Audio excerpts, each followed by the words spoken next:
He thought humiliating her would entertain the entire restaurant, but he had no idea he was about to destroy his own name in front of everyone who mattered. Hello everyone. Before we begin today's story, I have a small favor to ask. Please hit subscribe and turn on the notification bell so you never miss our channel's new videos. It's quick, free, and the best way to support us in bringing you more dramatic stories. Your support means the world to us. Where are you watching from? Drop your city or country in the comments below. Thank you very much. Now, the night everything changed began inside one of Manhattan's most exclusive fine dining restaurants, where every plate cost more than most people's weekly groceries and every guest expected perfection down to the last grain of salt. The chandeliers cast a warm golden glow across polished marble floors, and the quiet hum of soft jazz wrapped the room in a sense of controlled elegance. At the center of it all stood Chef Daniel Laurent, a man whose reputation was built on precision, discipline, and an ego that filled the room long before his voice did. He moved through the open kitchen like a general commanding a battlefield, his crisp white jacket untouched by chaos, his sharp eyes catching every mistake before it could reach a plate. Tonight was important. A table of high-profile investors sat near the window, their presence alone capable of making or breaking careers, and Daniel knew it. What he didn't notice, or perhaps chose not to notice, was the quiet woman moving between tables with effortless calm. Emily Carter wore a simple black uniform, her hair tied back neatly, her posture relaxed but attentive. To most people in the room, she was invisible, just another server blending into the background of wealth and status. But there was something different in the way she carried herself, something steady, something unshaken by the tension that filled the air. She didn't rush like the others, didn't fumble under pressure, didn't seek approval. She simply observed. The night had been running smoothly until it wasn't. A sharply dressed man at the VIP table set his fork down with a subtle but unmistakable dissatisfaction. It was the kind of gesture that sent ripples through the entire dining room. A manager leaned in quickly, whispering apologies, while Daniel's eyes snapped toward the table like a predator sensing weakness. Within seconds, the tension escalated. The dish was returned. Not loudly, not dramatically, but enough. Enough to bruise Daniel's pride. Enough to demand a response. And Daniel Laurent did not tolerate imperfection, especially not in front of people who held influence. His jaw tightened as he stepped out of the kitchen, scanning the room for the source of disruption. His gaze landed on Emily, standing quietly nearby, holding a tray, unaware that in his mind, she had already become the solution to his problem. He didn't ask questions. He didn't need context. What he needed was control. "You," he called out, his voice cutting through the soft music like a blade. Conversation slowed. Heads turned. If you think serving is all you can do, maybe it's time you try something more challenging. A few guests exchanged amused glances. The staff froze. Emily looked up slowly, meeting his gaze without fear, without defiance, just calm. That calm irritated him more than any mistake ever could. He stepped closer, lowering his voice just enough to sound controlled, but loud enough for the room to listen. "Let's see what you can actually do in a real kitchen." And just like that, the stage was set. What Daniel thought would be a moment of entertainment was about to become the moment everything changed. The room held its breath, though no one knew why yet.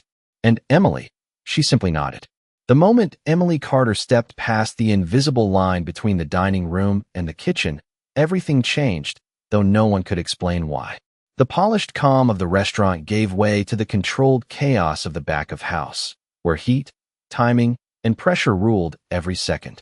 The air was thicker here, filled with the scent of butter, seared protein, and tension that never quite left. Every movement had a purpose, every second had a cost. And tonight, all eyes were on her. Chef Daniel Laurent followed closely behind, his presence commanding attention as the staff instinctively shifted, creating space without being told. A few line cooks exchanged quick glances, subtle smirks passing between them as they recognized what was happening. This was not training. This was a demonstration. And not hers. His. "Do not slow us down," Daniel said sharply, adjusting his sleeves as if preparing for something far beneath him. "We are already behind schedule." His tone carried just enough edge to remind everyone that this was not a game, even if he intended it to be one. Emily said nothing. She walked toward the stainless steel counter, her movements unhurried, almost out of place in a room driven by urgency. One of the sous chefs raised an eyebrow, watching her pick up a clean towel, fold it neatly, and place it beside the cutting board. It was a small detail, almost meaningless, but something about the precision of it lingered longer than it should have. Daniel noticed it too, though he would not admit it. "You have 10 minutes, he continued, loud enough for the nearby staff to hear. "Recreate the dish that was just returned. Let us see what you can do." A low ripple of amusement passed through the kitchen. 10 minutes. In this environment, under this pressure, with every movement watched. It was not a fair challenge. That was the point. Emily glanced at the ingredients laid out before her. Fresh herbs, carefully portioned cuts, delicate sauces held at exact temperatures. She did not rush to touch anything. Instead, she paused, just for a second, long enough for the room to notice, long enough for the silence to begin creeping in. One of the cooks let out a quiet breath, as if unsure whether to laugh or watch. Then, finally, Emily reached for a knife. And that was when the first shift happened. It was subtle, almost invisible, but it was there. The way she held it was different. Not tentative, not practiced in the way someone imitates skill. It was natural, familiar, as if the tool belonged in her hand. The first cut was clean, too clean, the kind of precision that did not come from training videos or casual experience.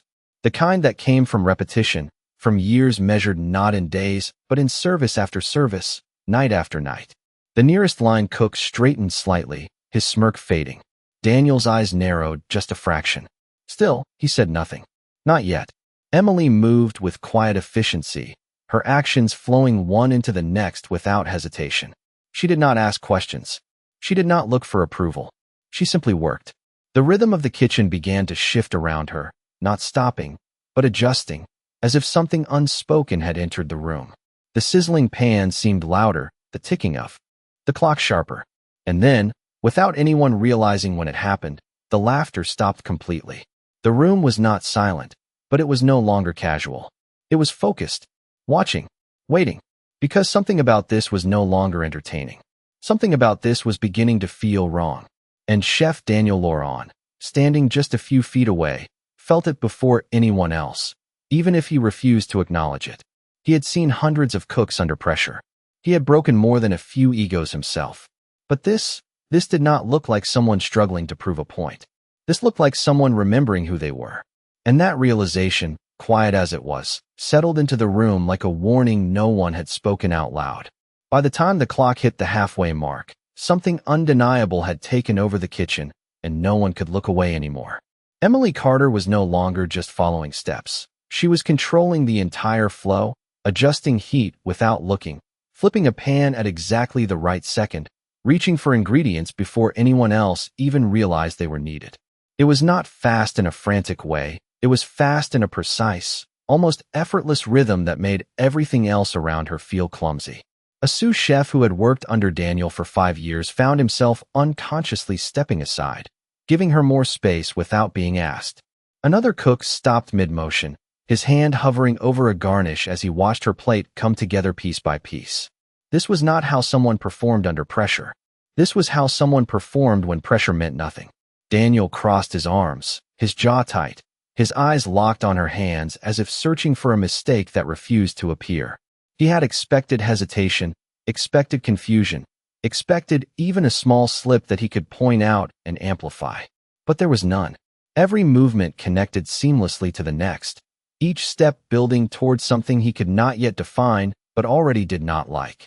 Emily adjusted the seasoning with a quick, confident motion, not tasting, not second-guessing, as if she already knew exactly what the final balance would be.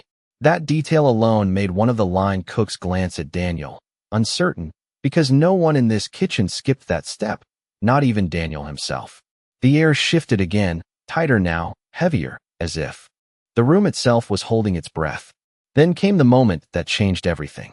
Emily reached for a small spoon and, for the first time, tasted the sauce. Not to check it, but to confirm something she had already decided. She gave the slightest nod, almost imperceptible, and moved on. That single gesture carried more confidence than any speech ever could. The plating began, and with it, the final unraveling of Daniel Laurent's control. What had started as a simple recreation transformed into something far more refined. The arrangement was not just clean, it was intentional. Every element placed with a level of care that suggested not just skill, but vision. The colors balanced, the textures contrasted, the composition told a story that no one in the room had expected to see from someone they had dismissed minutes earlier. A young cook whispered under his breath, not meaning to be heard, but in the silence, it carried. That looks different. Different was not the word. It was better. Daniel took a step closer, unable to stop himself now, his confidence no longer as steady as before. He leaned in slightly, studying the plate, searching for flaws, for anything he could use to regain control of the moment. But the closer he looked, the less he found. The edges were cleaner, the proportions more balanced, the execution sharper. He straightened slowly, his expression tightening in a way that had nothing to do with authority anymore. Emily stepped back from the counter, placing the finished dish on the pass with a quiet finality that echoed louder than any raised voice. She did not present it. She did not explain it. She simply let it exist. And for the first time that night, Chef Daniel Laurent hesitated. Just for a second. But in a room like this, a second was everything. The kitchen, once filled with noise and motion, now felt suspended in a strange, electric stillness. Even the distant clinking from the dining room seemed to fade. Because everyone understood, even if no one said it out loud, that whatever happened next would not go the way it was supposed to. And Daniel, standing there with all his reputation and authority, realized he was no longer in control of the outcome. For a man who had built his entire career on absolute certainty, hesitation felt like a crack spreading through glass, and Chef Daniel Laurent could feel it forming in real time. His hand hovered just inches from the plate, his eyes scanning every detail again as if repetition might suddenly reveal a flaw that would restore his control. But the longer he looked, the worse it became. Because this was not just correct. It was deliberate. It was elevated. It was the kind of refinement that did not come from imitation, but from mastery. Around him, the kitchen staff stood frozen in a quiet disbelief that none of them dared to voice. A few minutes ago, this had been entertainment, a moment to laugh at someone out of place. Now, no one was smiling. The energy had shifted too far, too fast. Daniel finally reached forward and picked up a fork, the simple motion carrying a weight far heavier than it should have. The room seemed to lean in with him, every eye tracking the movement, as if the outcome of this single bite would decide something much larger than just a dish. He brought the fork to his mouth, his expression still guarded, still attempting to hold on to the authority that had defined him for years. But the moment the flavors settled, something changed. It was subtle at first, a tightening around his eyes, a pause that lasted just a fraction too long. Then came the realization, quiet but undeniable. This was not his dish. This was better than his dish.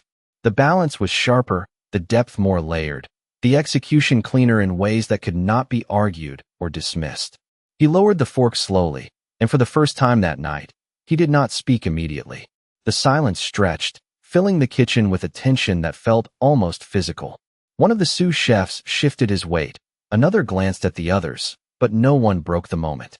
Because they were all waiting for Daniel to do what he always did, take control, explain, correct, dominate. But he did not. Not this time. Emily Carter stood a few feet away, her posture relaxed, her expression unchanged, as if she had not just dismantled the authority of the most feared chef in the room. She did not ask for feedback. She did not look for approval. She simply waited, though it did not feel like waiting. It felt like certainty. Daniel cleared his throat, a small, almost unnoticeable action that carried more weight than any command he had given all night. "Where did you learn that?" he asked finally, his voice lower now, stripped of its earlier sharpness. It was not a challenge. It was a question, and that difference did not go unnoticed. A few heads turned toward Emily, anticipation building in a way that had nothing to do with the food anymore. This was something else, something deeper. Emily met his gaze, steady and calm, the same way she had from the beginning.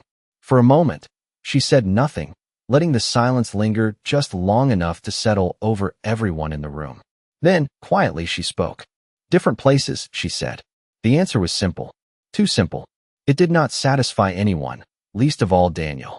His eyes narrowed slightly, not in anger this time, but in focus, as if he were trying to piece together a puzzle that refused to fit.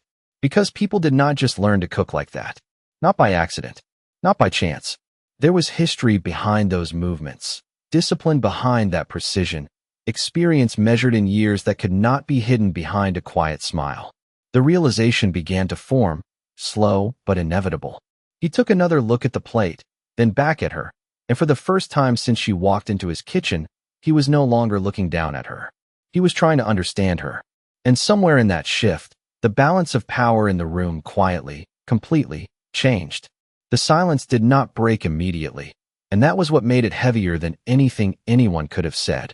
In a kitchen that thrived on noise, on commands, on constant movement, the stillness felt unnatural, almost unsettling, as if the entire space had paused to acknowledge something no one was ready to admit.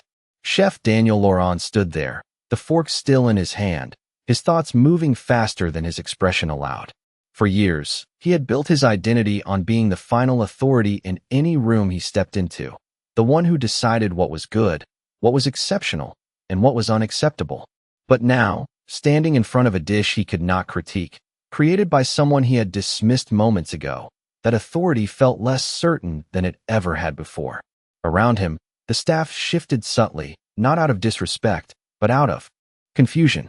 They were waiting, as they always did, for him to reclaim control, to define the moment with a sharp comment or a decisive correction. But the words did not come, because there was nothing to correct. Emily Carter remained exactly where she had been, her hands resting lightly at her sides, her presence calm in a way that did not demand attention, but held it anyway. She was not watching him with expectation. She was not waiting for approval. And somehow, that made the moment even more difficult for him to navigate. One of the line cooks glanced at the clock, then back at the pass, as if time itself had become uncertain. The dish still sat there, untouched by anyone else, its presence now symbolic of something larger than a single mistake or correction. It was proof that something in this room had shifted beyond anyone's control. Daniel set the fork down carefully, the small sound echoing louder than it should have. He straightened his jacket, a reflex more than a necessity, and took a slow breath. When he spoke again, his voice carried less edge, but more weight. "Send it out," he said. It was a simple command, one he had given thousands of times before. But this time, it did not feel like an order. It felt like an acknowledgement. The nearest server stepped forward cautiously, lifting the plate with a care that bordered on reverence, as if they understood that this dish was no longer just part of the service. It was something else entirely. As the plate disappeared through the swinging doors, the kitchen remained still for just a second longer, caught in the aftershock of what had just happened. Then, slowly, movement returned. Pans resumed their rhythm, orders were called, and the controlled chaos of the kitchen reassembled itself piece by piece. But something was different now. The glances that passed between the staff were no longer amused or dismissive. They were curious, respectful, uncertain in a way that suggested a new hierarchy might be forming, even if no one had said it out loud. Daniel watched the doors for a moment longer than necessary, his mind replaying every detail he had just witnessed. The precision, the confidence, the restraint.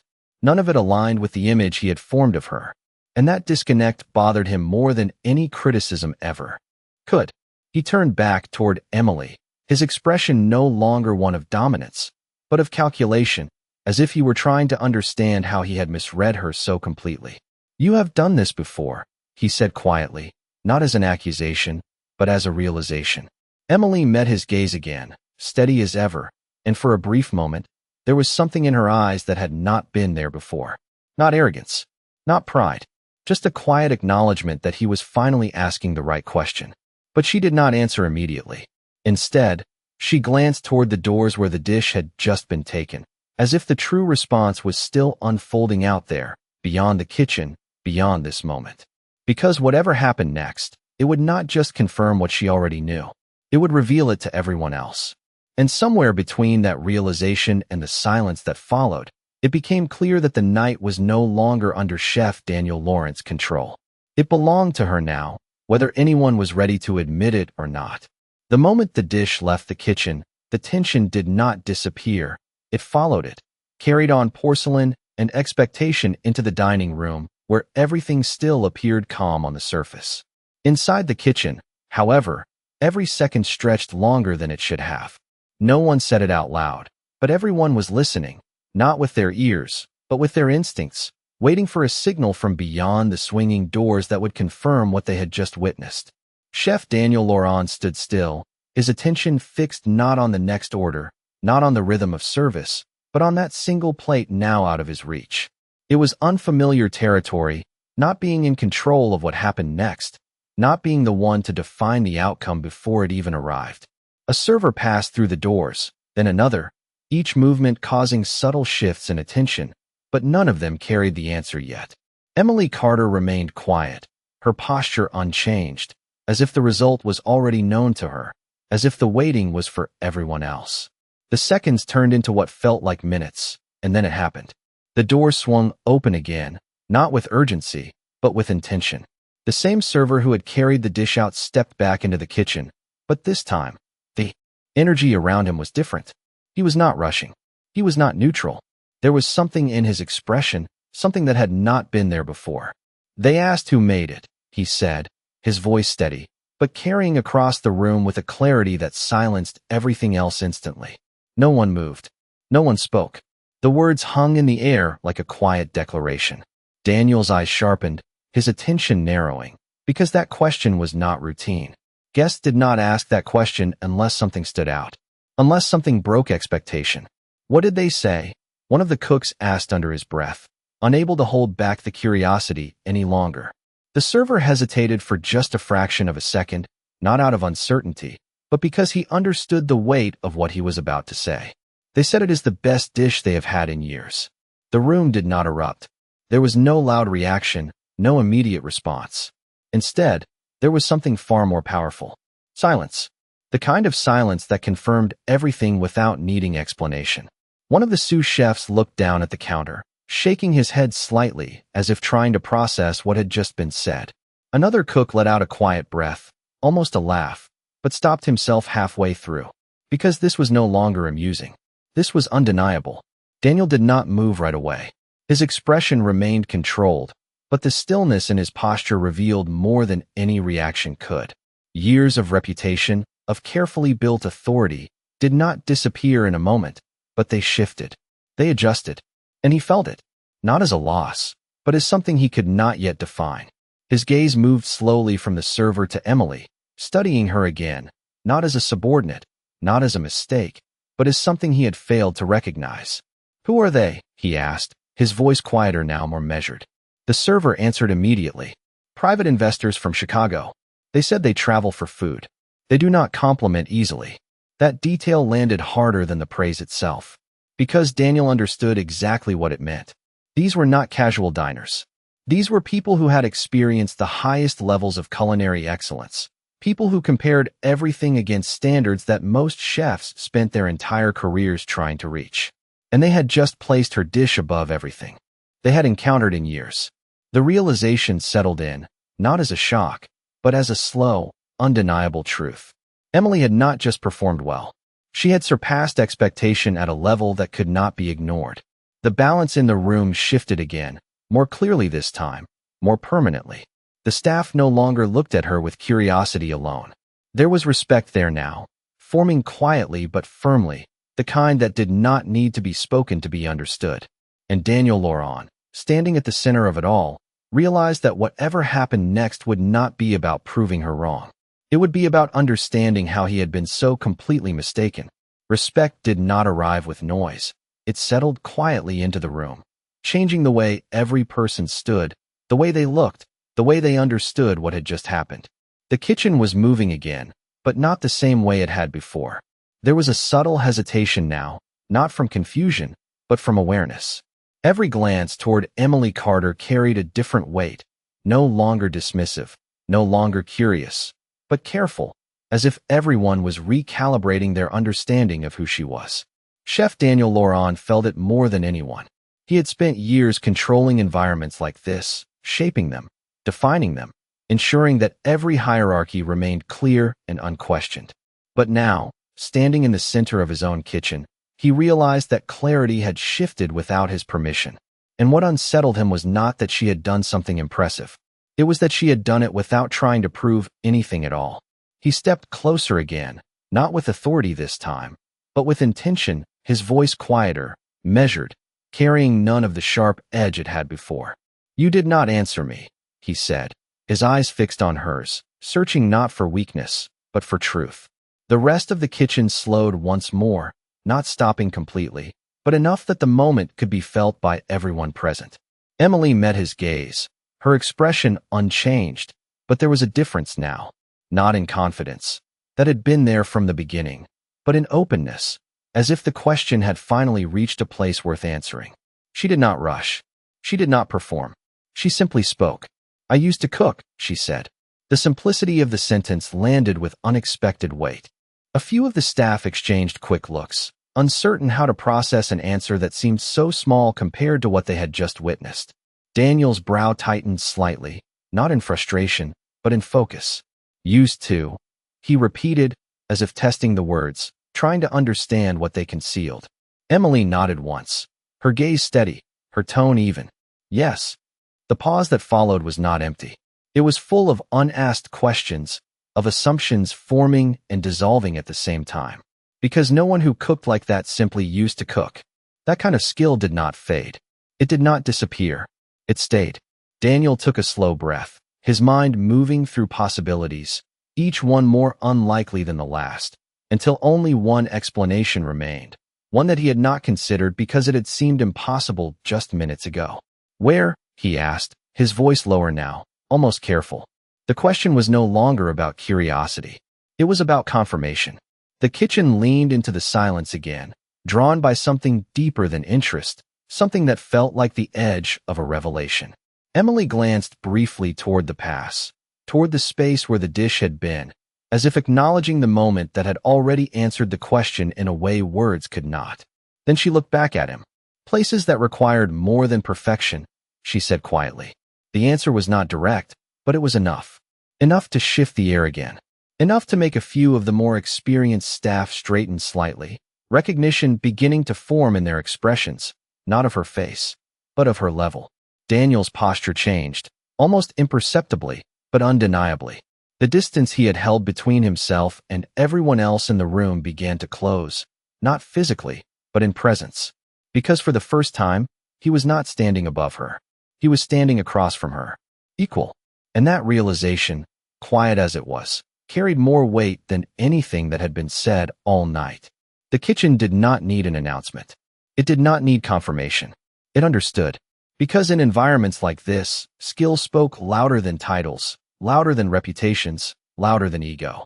And Emily Carter had just said more than anyone else in the room ever could, without raising her voice, without demanding attention, without asking for anything at all.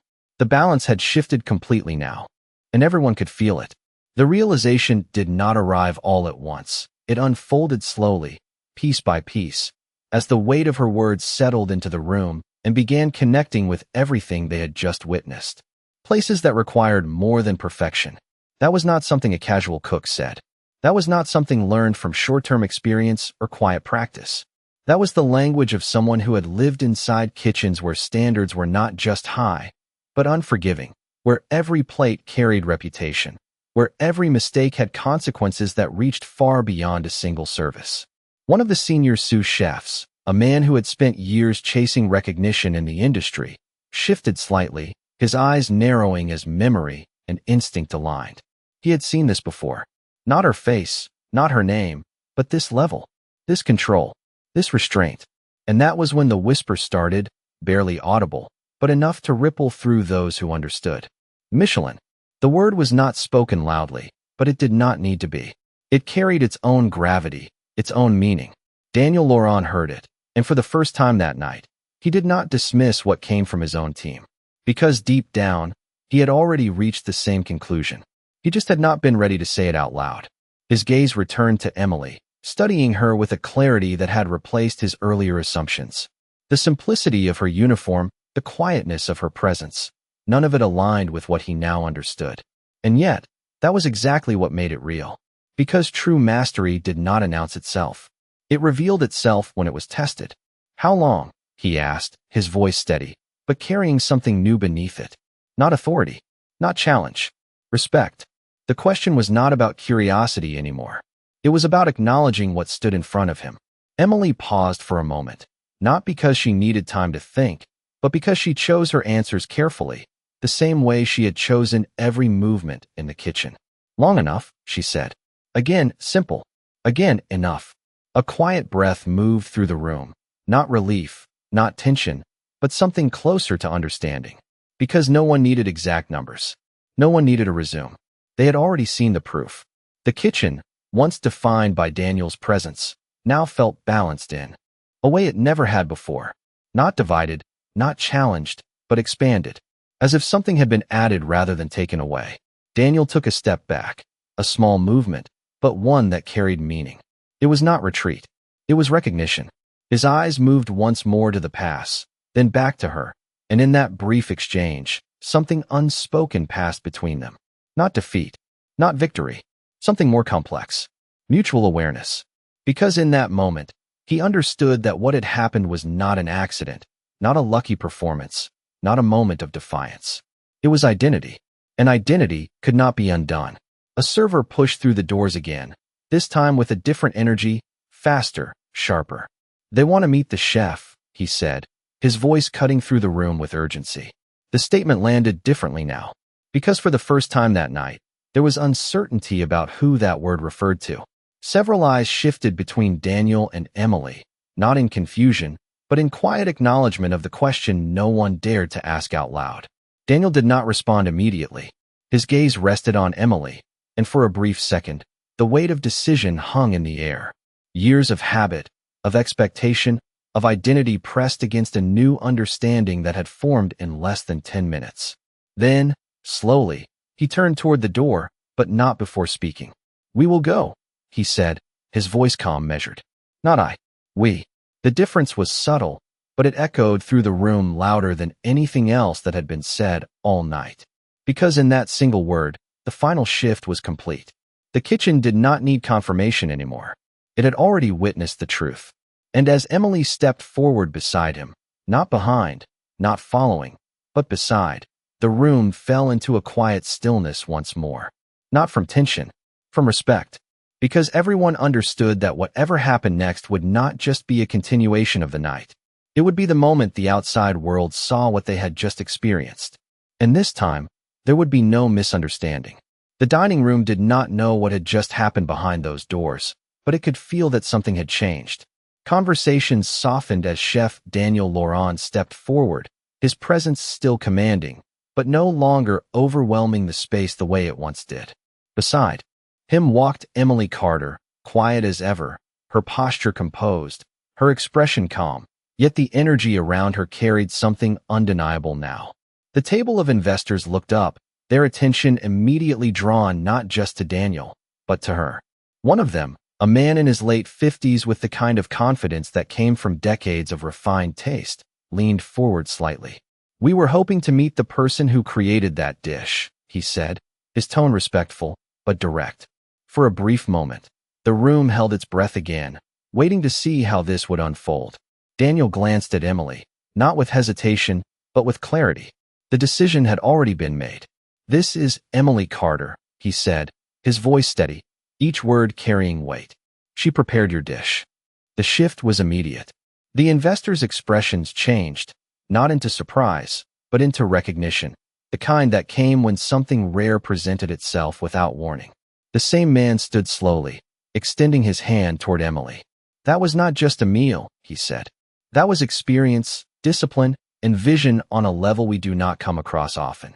Emily accepted the gesture with quiet confidence, her response measured, her tone even. "Thank you," she said simply. No explanation, no elaboration, because none was needed. Another investor spoke, curiosity now evident. "Where have you trained?" The question echoed softly, but it carried the same weight it had in the kitchen. Emily paused briefly, her gaze steady, her voice calm. "In kitchens where every plate had to earn its place," she replied. The answer, once again, was simple, but it landed exactly where it needed to. The man nodded slowly, a faint smile forming as understanding settled in. That explains everything, he said. Daniel stood beside her, listening, not interrupting, not redirecting, allowing the moment to unfold without interference. It was a quiet acknowledgement, one that did not need to be announced, because everyone present could feel it. The balance had changed. Not taken, not lost, shifted. As the conversation continued, the respect in the room became unmistakable, not just for the dish, but for the person behind it. And Emily remained exactly who she had been from the beginning, calm, composed, unaffected by the attention, grounded in something far deeper than recognition. After a few more exchanges, the table thanked them again, their interest lingering, their expressions thoughtful, as if they had just witnessed something they would remember long after the night ended. Daniel and Emily stepped away, returning toward the kitchen, but the silence that followed them was different now. It was not tension. It was respect. As the doors closed behind them, the rhythm of the restaurant resumed, but not in the same way. Because something had been revealed, something that could not be unseen. Back in the kitchen, the staff looked up, their expressions no longer uncertain, but settled, clear in a way that did not need words. Daniel removed his jacket slowly, placing it aside, not as a loss of status, but as a quiet gesture of change. He looked at Emily one more time, his voice calm, stripped of everything it had carried before. "You never needed to prove anything," he said. Emily met his gaze, her expression steady, her tone soft. "I never tried to," she replied. And that was the moment everything made sense. Not just to him, but to everyone who had witnessed the night unfold. Because true mastery does not announce itself. It waits. It listens. And when the moment comes, it speaks without raising its voice. The room fell into a quiet stillness one last time, not from tension, but from understanding. And that day, everyone present remembered exactly what dignity looks like. Respect is always revealed when you least expect it. If you believe in stories that uncover truth and dignity, hit like and subscribe because the next story might change the way you see the world. Thank you for watching.